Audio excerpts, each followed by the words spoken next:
Conservative new media viewers, Jeremy Lin fans around the world, LA Lakers fans around the world, what's up? It's me, PFE, Paul F. Villarreal, the NBA expert, and we're here to discuss the Lakers' 103-97 defeat last night to the Orlando Magic in overtime in Orlando, Florida.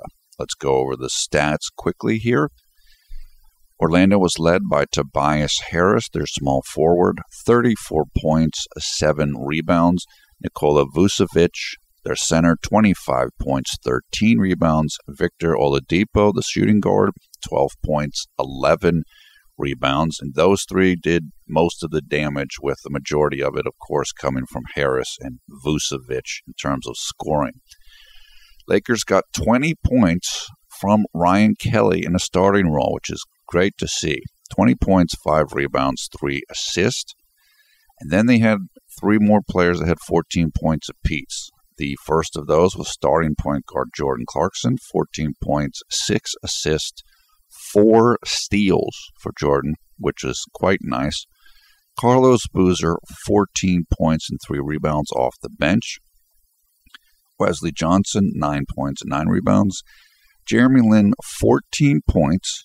Jeremy played 22 minutes, shot 6 of 8 from the field, including 2 of 2 from three-point range, 0 free throw attempts, 1 rebound, 3 assists, 2 steals, 1 block, 2 turnovers, no personal fouls, and Jeremy's plus-minus was a +2, which was the second best on the team, or tied for second, behind Tarek Black's +7. What happened in the game? Orlando won the first quarter by 3 points. Then the Lakers blitzed the Magic in the second quarter. And by halftime, the Lakers were up by 14 points. But in the second half, it was a much different story. They were outscored by 5 points in the third quarter, cutting the lead down to 9 points. Then the Magic outscored them by 9 points in the fourth quarter, in the final quarter of regulation. The Lakers scored just 13 points in that quarter, so their offense just kind of fell apart. And then we went to overtime, tied at 91-91, and the Magic pulled away in the overtime to win the game by 6 points.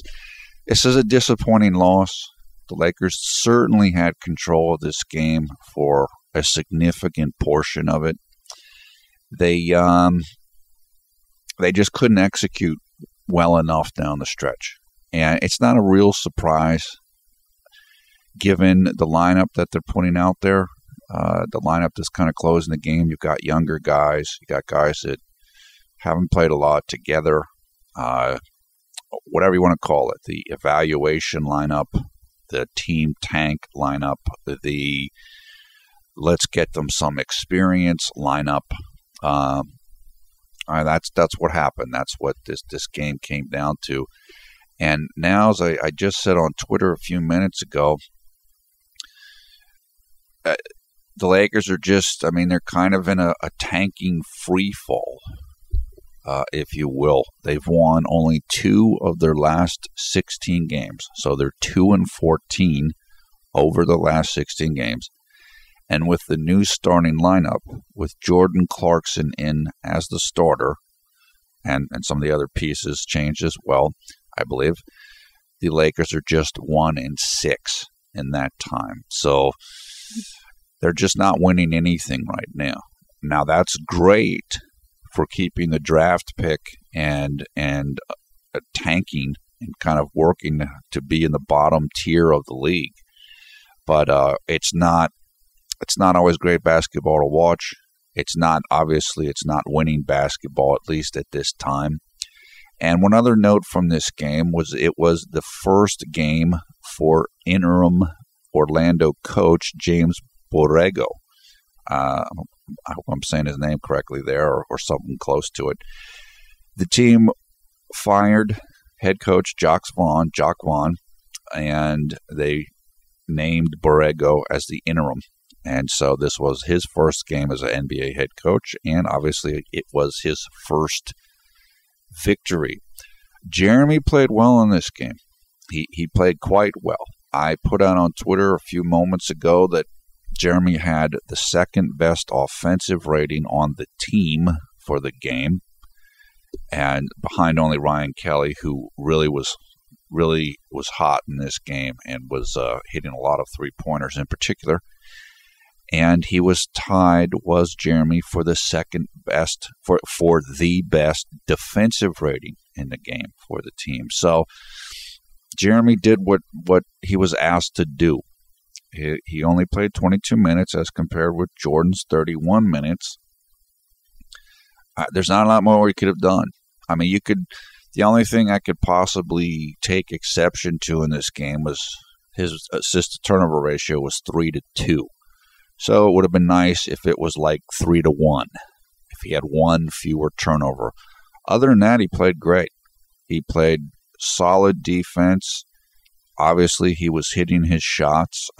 He had some nice moments in this game, really nice moments in this game, and we'll talk about that in a second. As I said, from an overview perspective, that's pretty much it. The Lakers had a big lead. Orlando looked totally out of sorts. It just didn't look like they knew what they were doing or what they wanted to do in the first half, particularly the second quarter. And then in the second half, all of that turned around, and the Lakers were kind of more in disarray, and they simply couldn't get enough execution down the stretch to get the victory. I think Jordan started the game something like 6 of 8 or something, or I don't know, something like that, or maybe 5 of 7 shooting, and he ended up the game, I believe, 6 of 14, which means he went like 1 for 7 or 8 in his last 7 or 8 attempts. So he just kind of lost his shooting touch, and he took some shots that weren't that good, to be honest with you. So, like I said, it was an offensive execution issue, and credit to the Magic, they picked their defense up. They did make things more difficult for the Lakers, but it's just another game in this difficult stretch for the Lakers, or not difficult if you're looking at it from a team tank perspective, and you don't want the team to do well right now so that they get a better position for a draft pick and they keep the pick that they have. Okay, let's go to some quarter by quarter. Early in the first, Lakers soared out to a quick lead. They were up 15-9. Actually, I want to say that's middle of the first. Middle of the first with 6 minutes and 2 seconds left. And at that point, Jordan Clarkson had 6 points on 3 of 3 shooting. So we really started off this game with excellent shooting touch and getting to the basket and making some nice layups and transition, so on and so forth. Then Orlando came back to take the lead themselves, 19-18, with 2 minutes and 17 seconds left. At that point in time, Byron Scott called a timeout. Jeremy Lin came into the game for Jordan Clarkson, and Jeremy made his first shot of the game. He made a three-pointer from 40 degrees right of the top of the arc. It was a catch-and-shoot shot, and it was a terrific play. Jeremy really shot the ball well tonight. You could see his shooting form was dialed in tonight, really locked in. Then Jeremy had his first turnover of the game. He was trying to pass the ball into the right corner to, it might have been Nick, not sure, but Orlando read the pass. They picked it off and threw the ball ahead to Vucevic for a breakaway dunk. I then made the note that says, use deception. Sometimes Jeremy is a little too obvious about what he's going to do in terms of where the ball is going, which that's fine if the defenders aren't around, but if they are around, then you want to incorporate fakes or Sometimes this is why guys throw look-away passes, where they'll be looking at a certain spot and then they throw a ball in the other spot. Because a defender might be watching your eyes, and if they're watching your eyes, they don't know where the ball's going to end up. It's not. It wasn't a huge thing. It's just is kind of a careless turnover, but I don't. It's not a. It wasn't too bad, I guess is the way I can put it here. At the end of the first quarter, 26-23 for Orlando. So as I said, Lakers got off to a nice early jump, but then the Magic reeled them in. Okay, heading into early in the second quarter, Jeremy had his second and final turnover of the game. I believe he did a lob pass. Yeah, a lob pass up to Ed Davis, which, of course, we've seen many times successfully this season. And the angle wasn't quite there. And the ball ended up going out of bounds. And so I just made notes as, just settle down a little bit, relax a little bit there on trying to make those passes. Don't force things. But that was Jeremy's final turnover of the game, and it was early in the second quarter. So after that, he settled down much, much more. Then Jeremy hit his second shot of the game, and this was also a three-pointer.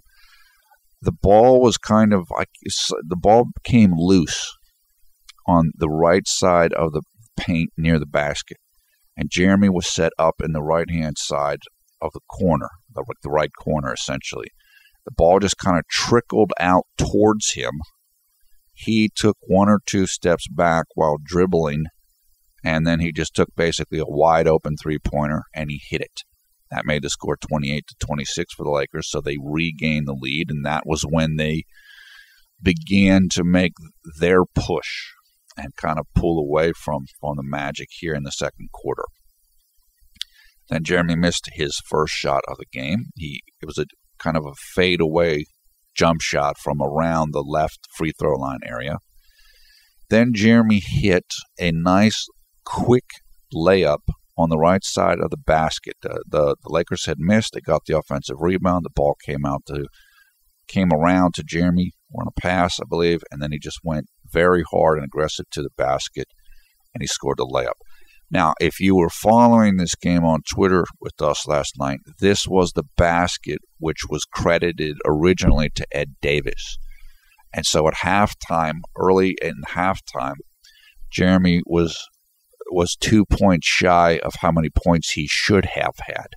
And so this was a scorekeeper error at the game. And the reason why you know that is because all of the outlets had that same error, meaning that they were all getting the wrong information, and that information was apparently coming from the person that was keeping track of the scorekeeping in the game. But we and a bunch of other people made note of it. We reached out to Mark Medina. We identified that was where the error took place, and I know a number of other people helped out and sent tweets and sent pictures of where the mistake was, and credit to the scorekeepers, they fixed it. Usually you will get mistakes in scorekeeping or in a game, you will get questionable or challengeable mistakes in a game, like on assist, perhaps. We've seen that with Jeremy this year, and Jeremy Lin fans have sent emails and things to the NBA offices and say, look, this was a mistake, can you fix it? And they have fixed it. Usually you will not get an error of this nature where there's a mistake in terms of who scored a basket. That's much less common. That doesn't happen very often at all. So fortunate for the scorekeepers, they fixed it at halftime, and then we were all set. Okay, moving on to middle of the second. Jeremy had his fourth score of the game. It was a catch-and-shoot jumper from the left free throw line extended, so a little bit further out to the left than where the free throw line is. And then I made a note that says, he's feeling it. His jumper is on. Jeremy had good rhythm. He was playing free. His shot was very good. And look, we've talked about this before. There are a number of different things that Jeremy needs to do to get his game to where he wants it to be and where his fans would be happy for it to be. One of those is getting more consistency in his jump shot. Now, I was just reading on Twitter, and Ito Amir was saying that Jeremy doesn't grip the ball properly. And that could very well be. When you watch Jeremy shoot, his shot is very mechanical. It seems robotic or a little bit. It doesn't seem natural in terms of how he's shooting it. I think he has changed his shot somewhat recently. We know he's changed it some, like on three-pointers and all, which would mean I would imagine he would change his shot completely for all shots. You don't have one shot for three-pointers and one shot for 15-footers. And he's still learning it. He's not a natural shooter, or it doesn't look like it now with the way that he shoots. So it's just something he has to continue to work on.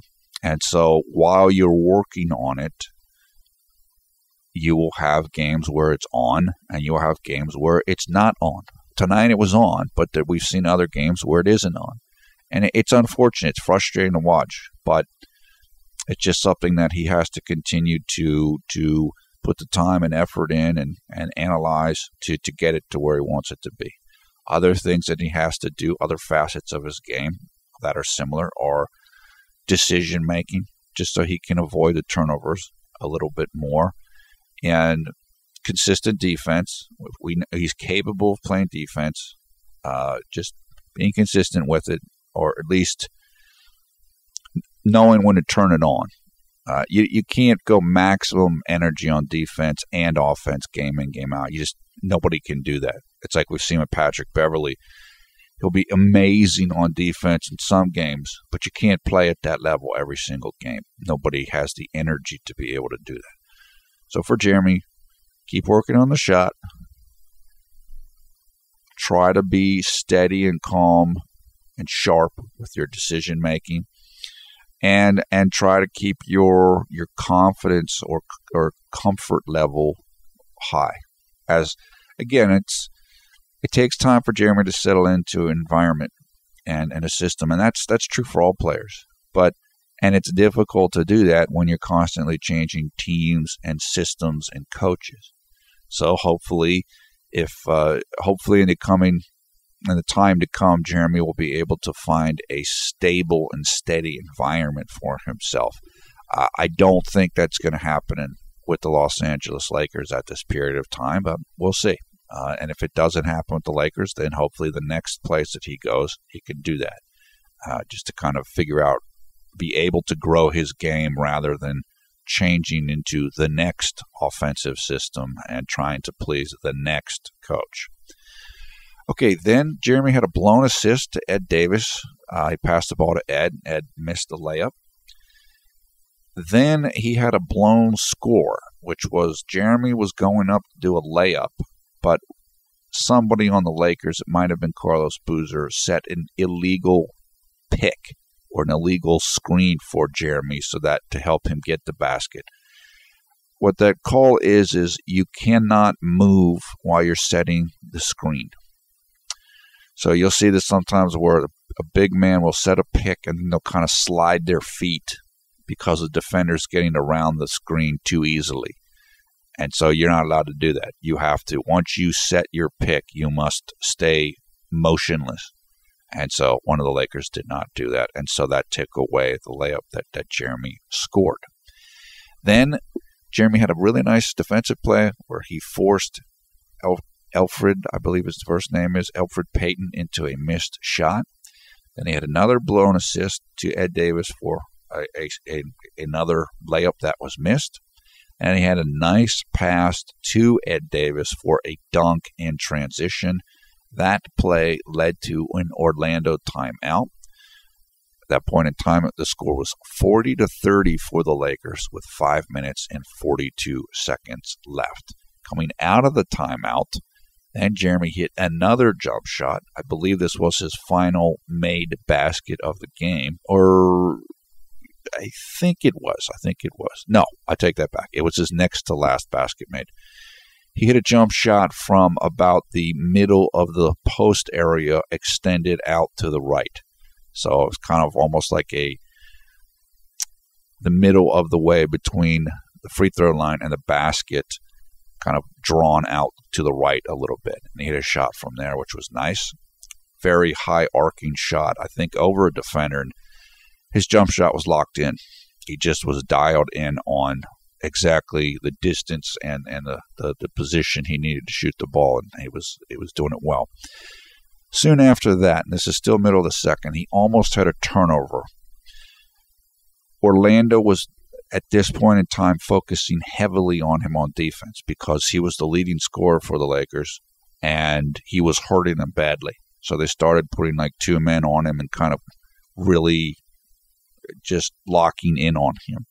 So this is why he almost turned the ball over. It's like, okay, now they're putting more attention and pressure on you. Take your time, move the ball around, and so on. Late in the second quarter, Jeremy came out of the game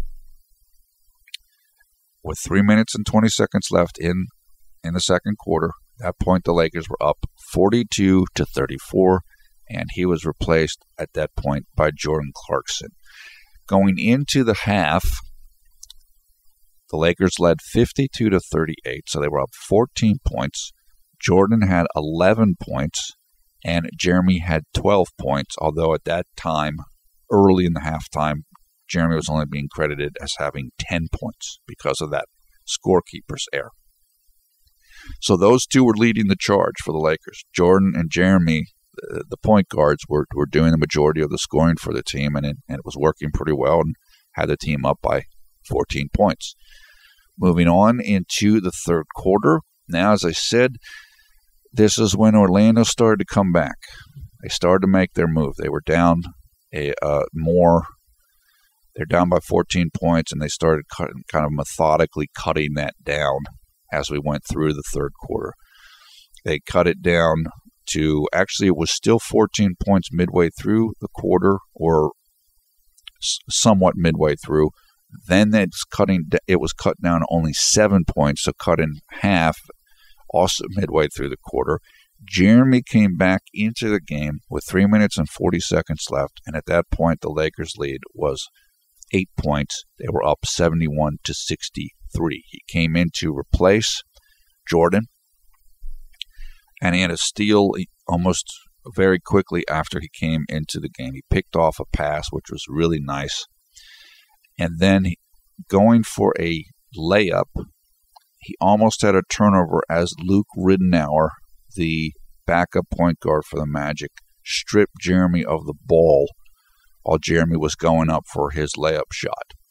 But the ball went out of bounds, I believe, off of Ridenour or another one of the Magic, so that did not count as a turnover for Jeremy.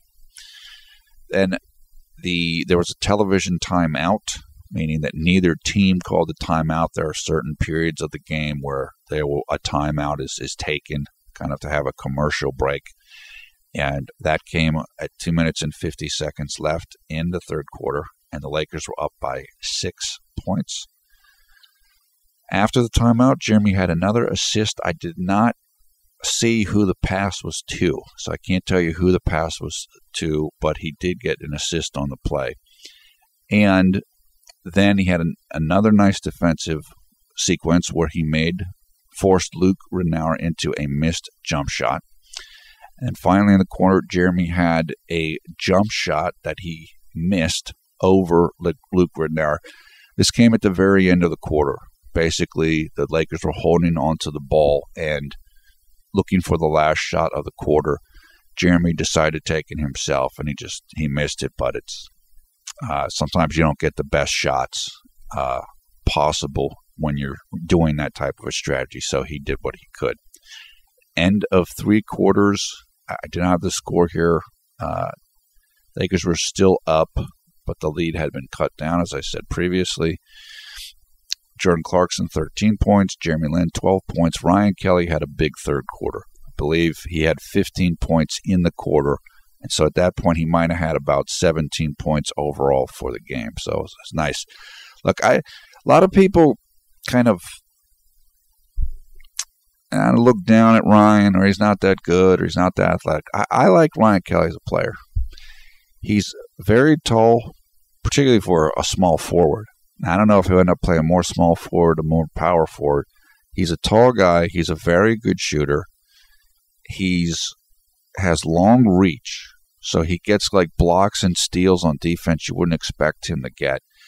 I think he can be a solid contributor to an NBA team. Is he going to be a star? Maybe not. Probably not. Is he going to be a starter? I don't know. But I think there's definitely a place for him in the NBA. And so I was happy he did well tonight. It was good to see that. Okay, early on in the fourth, Jeremy was on the court still, and he hit his sixth and final basket of the game. He hit like an 18-foot jump shot. I can't remember where he was on the court, but he hit that shot. Then he had his third and final assist of the game to Carlos Boozer, who hit a shot from about 8 feet away. Then Jeremy had a blown assist to Carlos Boozer on a layup attempt that was pretty wide open. But Carlos I don't think he expected the pass at that point in time. The Magic had cut the Lakers' lead down to just 4 points, 82-78, and that came early in the period with 9 minutes and 27 seconds left. The Lakers then took a timeout because you could see that things were beginning to get away from them. Then I was told that Stu Lance of the Lakers broadcasting team said that the reason why Jeremy Lin scored was because the defense wasn't guarding him or something like this. I don't know what Stu said. It could have been something as simple as, well, Jeremy's scoring because the defense isn't set, or they're not prepared for him and they're not looking for him to score. I don't know. I don't want to. We've certainly criticized Stu before this season because of comments that he's made about Jeremy Lin, but because I didn't hear this myself, I don't want to say too much about it. I hope Stu wasn't dissing Jeremy as he has done earlier this season, but like I said, I'm not sure, so I don't want to say too much about it. Then after the timeout, Orlando continued to press their advantage, and pretty soon they were up 86-82. This was still early in the fourth. And I made the note, LA collapsing. So we've talked about this in previous videos. Momentum is difficult to regain once you lose it. And now the Orlando team had all the momentum. And it was just kind of slowly and just getting away from the Lakers. And they were having a difficult time figuring out how to slow down the Magic's momentum at this period in time. Okay, then I put Lakers playing ISO ball, and that's definitely what it looked like they were doing. And that ISO ball could really, I think, allowed the Magic to get back into the game. They were playing the wrong type of strategy were the Lakers. Too much ISO ball, not enough moving the ball around, not enough team ball. And I think the Magic were doing the opposite. They were playing excellent defense and just working together. And it was resulting in a bunch of easy baskets for them. Then Jeremy had a really nice play to kind of turn the momentum a little bit. He made a terrific steal. Kind of tipped the ball, and then it I think saved it from going out of bounds, or somebody else did, and he got control of the ball, brought the ball down, the ball swung around, and it found Robert Sacre, who hit a jump shot, and that put the Lakers back up 1 point, 87-86, with 5 minutes and 59 seconds, and then there was a timeout immediately after that play. Coming back out of timeout, Jeremy got a defensive rebound. He then had a blown assist. It was a pass to Ryan Kelly, who missed a shot. Then Jeremy was fouled. There were no shots because it was not in an act of shooting. And he came out of the game, I believe, for the final time with 4 minutes and 17 seconds left. And the Lakers still up 1 point, 87 to 86. And so this was now going to be Jordan's game to kind of win or lose. Jordan missed a three-point shot. Then he missed another baseline shot. The game was kind of a little bit stagnant here. Neither team was scoring a lot.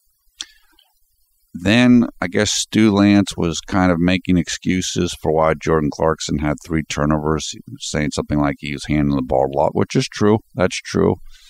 Then we got to 91 to 91. This is late in the fourth. Robert Sacre missed a shot. Victor Oladipo then missed a shot. Wesley missed a three-point attempt. Vucevic missed a shot. Jordan missed a three-point shot. And then Wayne Ellington missed a three-point shot. And I believe Wayne's shot was the final real attempt before we went to overtime. And as the Lakers were walking back to their huddle, preparing for overtime, you could see Jeremy Lin say to nobody in particular, "That's a foul, man." And Wayne Ellington definitely felt like he was fouled on the three-point attempt. And I didn't get a really good look at it, so I can't say whether it should have counted or whether it was a foul or not. But certainly he felt it was a foul, and also Jeremy felt that it was a foul.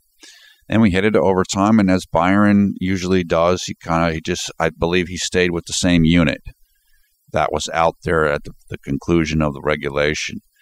And Orlando scored, then Jordan missed a layup, then Wesley hit a three-pointer on a nice pass from Jordan, and then Orlando scored again to go up 95-94. They scored again, 97-94.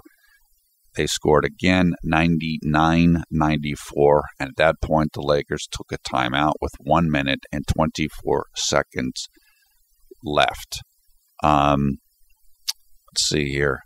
And Jordan missed a layup at the rim, and it kind of just coasted in from there. So at this point, Orlando was in control. They held on, and they got the victory. So, look, it's easy to say that once Jeremy went out, the lead was lost, and things turned around, and the Lakers weren't able to get the victory. That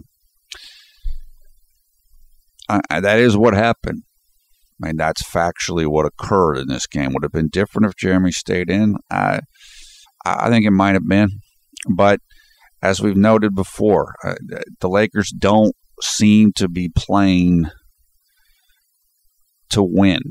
They don't seem to be putting out their best lineups in an attempt to win games.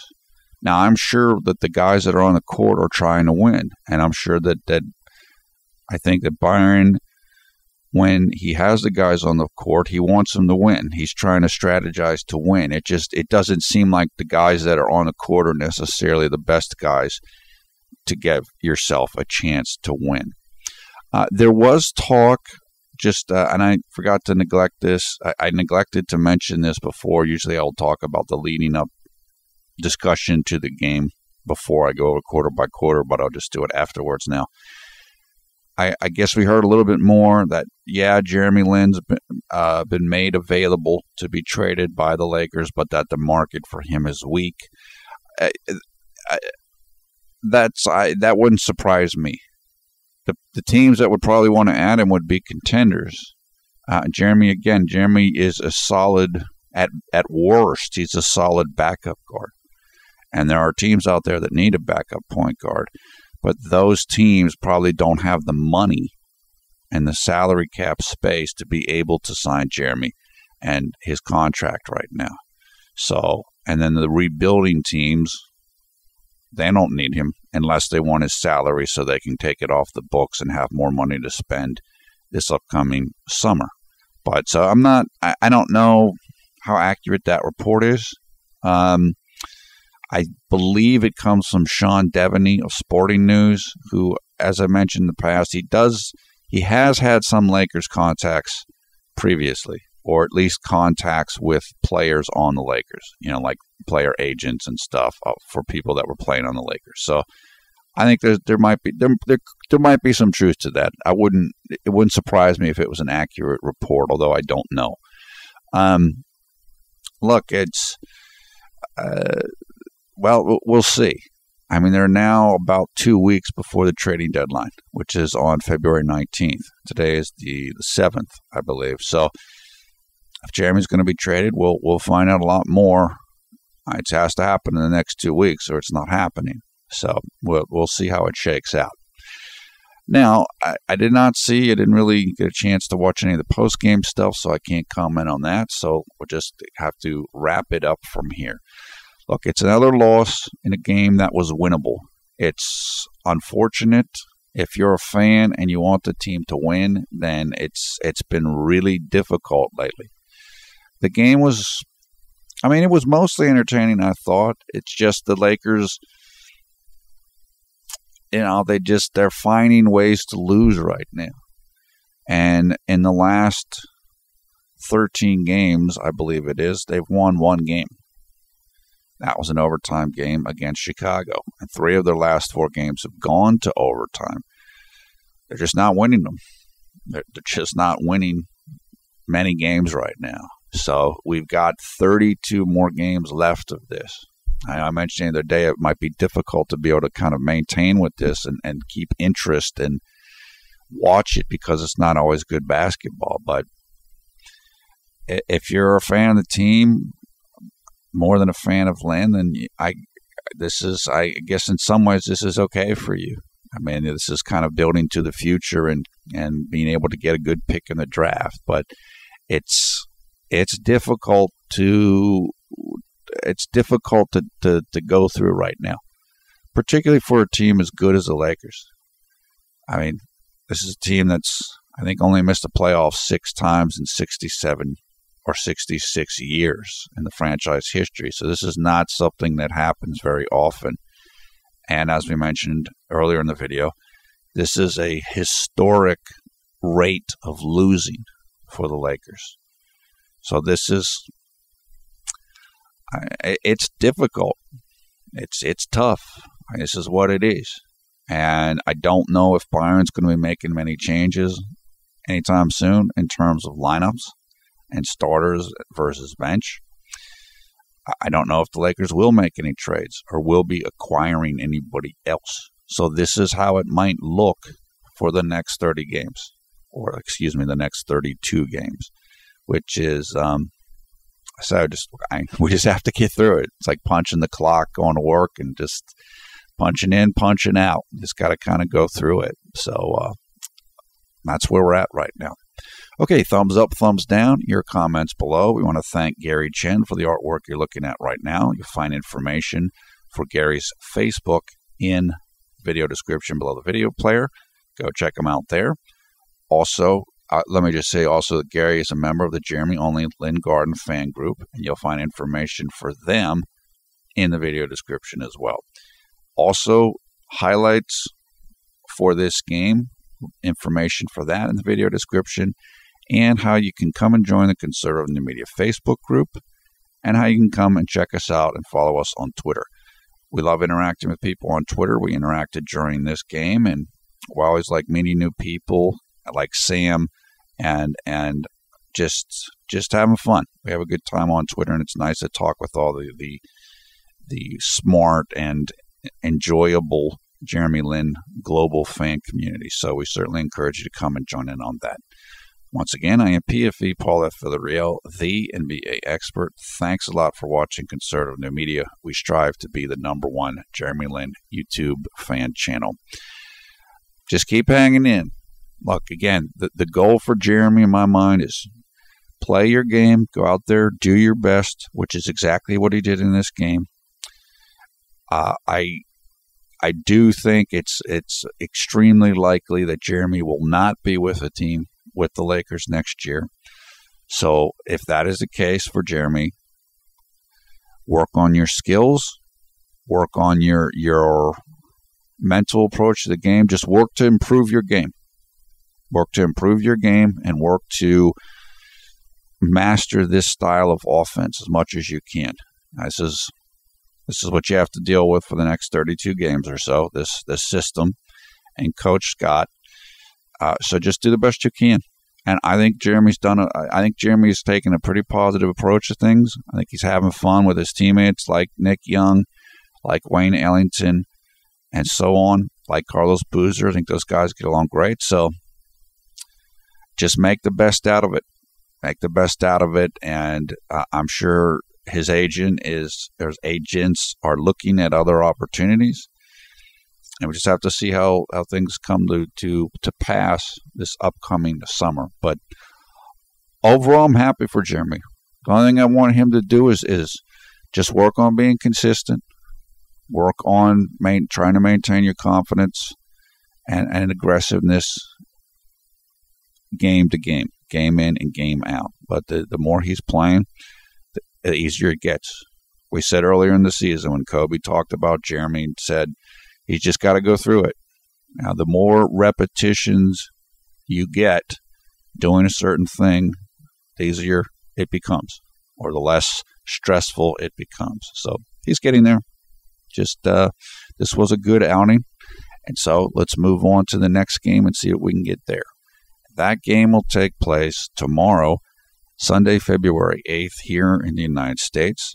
It will be at 3:30 p.m. Eastern Time, 12:30 p.m. Pacific Time on, as I said, Sunday, February 8th.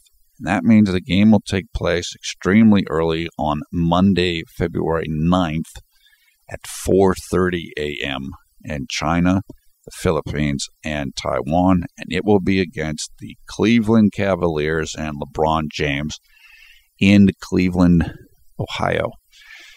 Cleveland just had their 12-game winning streak snapped last night against the Indiana Pacers. So they're going to be probably pretty mad. And so look, if the Lakers can hang tough, that would be fantastic. I can't remember the score of the game when the two teams played in Los Angeles. It was a relatively close game a couple weeks ago. I think it was within 10 points. So Lakers can hang with the Cavaliers. Although Kobe played in that game, and he will not be playing in this game. Cleveland's playing very well right now, although they played poorly last night, relatively speaking, against Indiana Pacers. I think Cleveland's going to come out wanting to really put the hammer down to kind of correct what happened last night in Indiana. But sometimes before in this season, I thought the Lakers are going to get blown out, and it just didn't happen that way. So hopefully tomorrow that will be another case of that. That'll be another instance where the team surprises. They really step up to the challenge, and games on national TV here in the United States on one of the major networks. So that'd be great if Jeremy and the rest of the team can really show their best stuff tomorrow. We will find out. I'm looking forward to that game. That is it for now. Hope everybody's having a great night or great day wherever you are around the world when you watch this video. Stay warm in the northern hemisphere and in the northeast of the United States, certainly right now, and I'm sure everywhere else in the northern hemisphere too, or most places. Stay cool down in the southern hemisphere, Australia, Africa, South America. We will talk to you again soon in just, about 30 hours or something like that. I apologize for this video getting up late. I just fell asleep last night. I just tired. When it's the winter and you have the the electric or the dry heat, sometimes I just get worn out. Really just does a number on me and kind of makes you more tired than you think that you are. So I guess that's what happened to me. That's it for now. Again, great outing for Jeremy. Let's move on to the Cleveland game, and hopefully Jeremy and the rest of the team can look good and maybe even somehow sneak out a victory against LeBron and the Cavaliers.